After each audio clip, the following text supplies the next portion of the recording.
So as I said, in the wake of these riots that we're witnessing, these occupations, they're not new at all.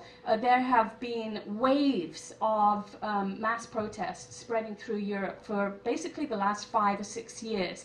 And in the wake of the French riots in the banlieue that were often North African immigrants were rising up against the Republican government in France, in the wake of that, people really started to think about these new forms of protest that now we are so much engaged in. And this is a beautiful piece of graffiti saying the insurrection is coming, and that then fed this little anarchist handbook, The Coming Insurrection. And I really do recommend that you read that.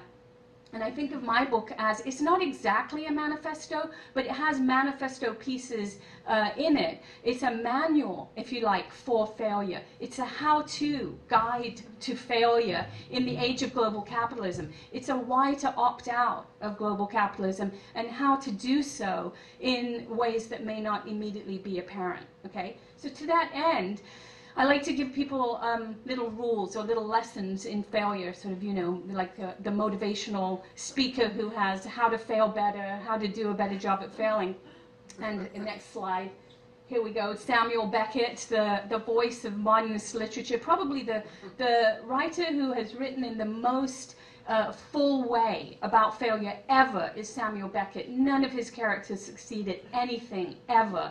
Okay, you only have to think of like Waiting for Godot, 2 clowns on a stage. They don't go anywhere, nobody arrives, nobody comes, nothing happens, no one learns anything, there is no moral lesson, there's no advance, right? That's, in fact, every single work he ever wrote is like that. Someone comes into the world, regrets it, does nothing, dies, okay? That's modernism in a nutshell, but without the pomp and circumstance of a T.S. Eliot. So here you have it. No matter. Try again. Fail better. Okay? So on behalf of this project of failing again and failing better, I have rules for you to follow accompanied by images. And the first rule, of course, is that you have to learn how to lose. And we live in a country that despises losers.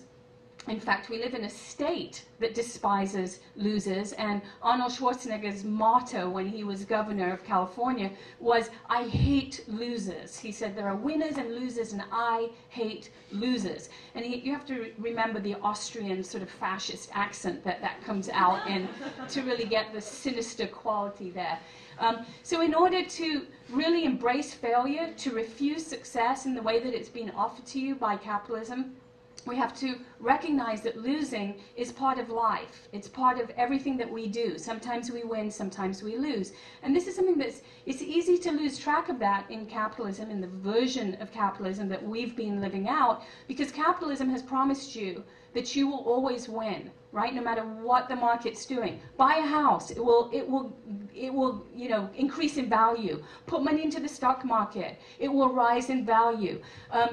Buy a lottery ticket, you'll win. But remember that in order for there to be winners in capitalism, there have to be losers. And we know that the winners are now very few, and that they are winning huge amounts, and therefore everyone else is losing huge amounts. So learning to lose means actually being okay with losing and recognizing that winning is already such a compromise, such a corrupt project, that we anyway should not be engaged in it.